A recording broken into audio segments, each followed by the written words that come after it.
Welcome back to the Football Terrace, a little bit old school as I'm out and about and I'm travelling around. Some big transfer updates for you. An interesting story coming out of Chelsea as well in relation to their manager. Is his job safe? The briefing says it is, but sometimes the briefings are a prelude. We're looking at Arsenal's transfer business, Liverpool looking for a big hijack in relation to Bayern Munich and Manchester City as well. Plus updates. I'm here in Manchester, so of course we're going to update on Manchester United as well. But get the like buttons hit. Make sure you are subscribing. Get that done right now for us, please, people. But I want to start off with Liverpool. We saw the news yesterday about Jeremy Frimpong, how they are advancing those talks. They're looking to get that deal done, dusted, and over the line. And for Liverpool fans, that is very exciting. A very accomplished player for about 25 to 30 million pounds, plus it can be paid in installments, and that represents phenomenal business. But what has now been reported and confirmed by numerous sources in Germany, including Christian Falk, is that when Florian Wirtz was in England yesterday to talk to Manchester City, so that's Tuesday, Tuesday the 13th of May, if you're watching this a few days later, what they have now also confirmed is that Liverpool Football Club held a meeting with the German attacker. Phenomenal. And when I say phenomenal, I'm not talking as a Man United fan. As a Man United fan, that is pain. That's as painful as hearing about Reinders and potentially Wirtz going to Manchester City. In fact, it's worse because Liverpool are my biggest enemy. But what I will not do is pretend that he is, one, not a phenomenal football player, and two, Liverpool acting like the giant club they are. Winning the Premier League, and unlike maybe a few years gone by when they won Champions Leagues and more so the Prem, FSG neglecting to invest further, they look to be going the whole hog. They look like they want to actually, FSG, back Arne Slot to try, for the first time in 40 plus years, maybe a little bit less than that to be fair, just under 40 years maybe, to go back to back and defend a league title. Wirtz, phenomenal player, a good amount of output, still with the vast majority of his career at 22 years of age ahead of him. This represents amazing business indeed. Now, kind of staying with Liverpool, and again, it touches on Arsenal as well. Now, again, as a rival, this is concerning, this is worrying, and I hope this doesn't happen. We all saw Rodrygo post a message today that basically says, "Hi everyone, I'm still here. Don't tell lies about me." I'm paraphrasing, of course, but that is essentially what he said. So, of course, the knee-jerk reaction is for people to say, "I knew he wasn't going to leave. I knew he was always going to stay at Real Madrid." That isn't directly what he's talking about. He's responding to the news that was published yesterday in Spain that he refused to play in El Clasico, that this was him starting to force a way out of the football club. What has not been confirmed by him or anybody else is the links of Arsenal and Liverpool to this player.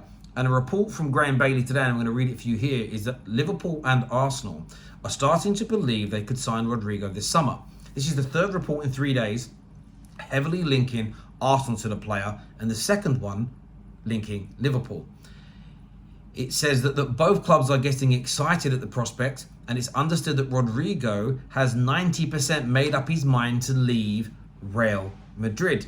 Now, this could turn out to be false. We know that. These are media stories that happen. But there have been rumours about him being kind of the casualty of the Mbappe arrival for 18 months to 2 years. Let's not pretend that hasn't happened. For me, listen, if Liverpool sign him, if they sign Wirtz, they probably won't then go and get themselves Alexander Isak, who is still their number one attacking target. But adding Rodrygo, adding Wirtz for Liverpool is out of this world. From an Arsenal perspective, all the reports coming out of Brazil, all the reports coming out of Portugal, all the reports coming out of the majority of Europe suggest that deals are close to imminent, to at least on, right? So the minimum is they're looking at Victor Gyökeres. Some have reported it right down to being an imminent deal. Who's to say who's right or wrong? Only time will tell us. But they're certainly pushing for him. If this story is true that Arsenal were looking at Rodrygo, one, it demonstrates a reaction from the Cronkies to having a very disappointing season in the league. And two, it shows that Arsenal mean real serious business. Real serious business indeed. I hope they don't pull it off. Having said that, if he leaves Real Madrid, Rodrygo, and genuinely it's between him going to Arsenal or Liverpool, honestly, that's like picking who you want to sleep with your wife. They're both big rivals of mine, but of course I'd rather him go to Arsenal than Liverpool, because Liverpool are my ultimate nemesis. It's as simple and as straightforward as that. But we've already seen Man United in their links with Cunha, City with their pursuit of Reinders and Wirtz. So much early work going on. We know why the work's early as well. There's the World Club Cup that kicks off in a few weeks' time. So there's this mini window that opens in that period. But it does appear that so many clubs want to have big summers. So the work's got to start very, very early indeed. But how do you see that deal panning out? Let me know in the comments section below. I'd love to hear from you. Is he going to leave Madrid? Will it be Liverpool? Will it be Arsenal? Now, staying in London, I wanted to touch on Chelsea. An interesting brief today from Matt Law, and I'll get this up on my screen, where he said Enzo Moresca's Chelsea future is not on the line over the club's final 3 games of the season, whether or not they qualify for the Champions League. And my initial reaction when I read this was good. I think that this young group of players needs some continuity, needs a similar voice. He's also a young fledgling manager. Yes, he's made mistakes, but if you're going to bring in a manager who's a fledgling, who is learning on the job, there has to be an element of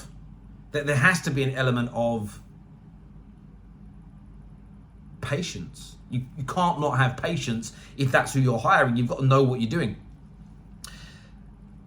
However, I did think to myself after reading it, why are you publishing this? Why are you briefing? Maybe Matt Law has asked for the information and Chelsea just thought, yeah, he's safe. That absolutely could be it. But if this turns out that it's Chelsea doing the briefing, I think a lot of football fans are in a situation where we think to ourselves, do you know what? Clubs often brief these things when somebody is under threat, as opposed to not being under threat, if that makes sense. But I just thought it's interesting timing. You know, they're going to win a trophy this year because they're going to win that Conference League. They absolutely are. They're a much better team than Real Betis.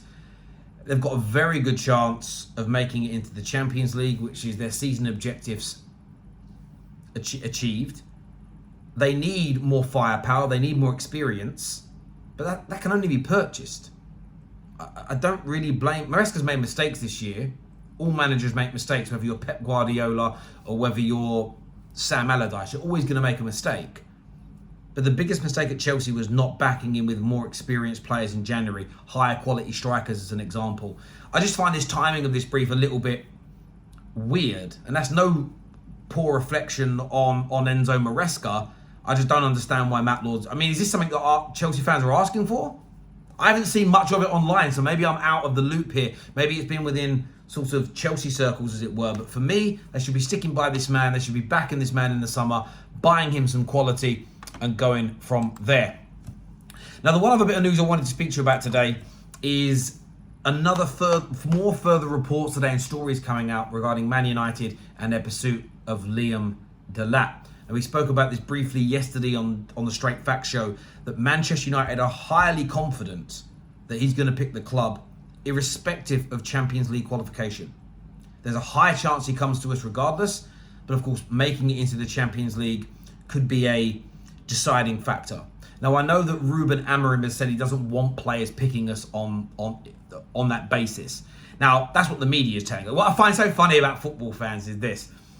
Amorim says we don't want to sign anyone who needs us to have Champions League football.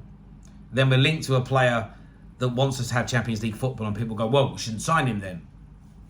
But these would be the same exact people saying the media's lying if we were tomorrow linked with a move for HIJACK. They go, no, the media lies. We pick and choose when we think the media are liars, is what I'm essentially saying here. And I understand why Ruben Amorim wants that, and I like the standard. But in reality, it's going to be a factor for players. In reality, it's going to be a factor for players. The more I think about Delap, the more excited I get. As long as he's not the only attacker that we have next year. If the Cunha deal, which looks very, very close and very, very advanced, comes off, a player like Liam Delap very good statistically, very good on the eye, got wonderful technique, excellent power, great strength, can score his own goals. There's such a high ceiling for this young man. At £30 million, I think this is a good piece of business. I get the criticism. We need more experience. Let's see what else we do in the market, what we buy in midfield, what we buy in the 10 roles, what we get from wide positions. Because by the end of the window, we may be looking at Delap as a very good complementary part of the attack. I still hold out hope, and it is hope, so none of you need to write hope him in the comments, that if we do qualify for the Champions League, there's a chance with Victor Gyökeres. Because there is a report today, like I said earlier, there's some that's saying that Arsenal are very, very close, it's very, very imminent. There are others that state that Arsenal still want HIJACK and may not give up that pursuit over the coming weeks if they get any indication or any encouragement. I hope Arsenal do get that encouragement. I hope they don't announce HIJACK tomorrow or once Sporting have won the league, hopefully for them this week. I hope they don't, because it gives Man United an opportunity to strike, an opportunity to get in there and get a deal done. But I like the Delap deal. You've got to remember there's a lot of top clubs looking at him, a lot of top clubs trying to negotiate with him, and Man United are coming out on top. So we always speak, this is the irony in a lot of this. We get a lot of people that will say, you can't rate HIJACK, you can't rate Osimhen, Terry. Why? Well, nobody wants to buy him. Objectively, that's a good point. But Liverpool and Chelsea and multiple other clubs have courted him, spoke to him, potentially trying to tempt him away, or at least have them on their shortlist. In Liverpool's case, that is. So based on your logic of Osimhen not being good because no one wants to buy him, surely that means objectively, even if you don't rate Delap, you have to admit there is some quality there because lots of clubs are looking at him. But look, as ever, I would love to get your views. I'd love to get your opinions on these potential deals. Some very, very exciting stuff happening. As you can see, I'm actually up here in Manchester. I'm actually at Old Trafford now. That's Old Trafford, the cricket ground, not the football stadium. But a lot of people don't realise Old Trafford is an area. And there's a county cricket stadium here. There's a football stadium and surrounding area. I'm up here. You'll see some bits and pieces dropping in the next few days. But please hit the like button before you go. Make sure you're subscribing to the Terrace. And I'll see you all again soon. Peace.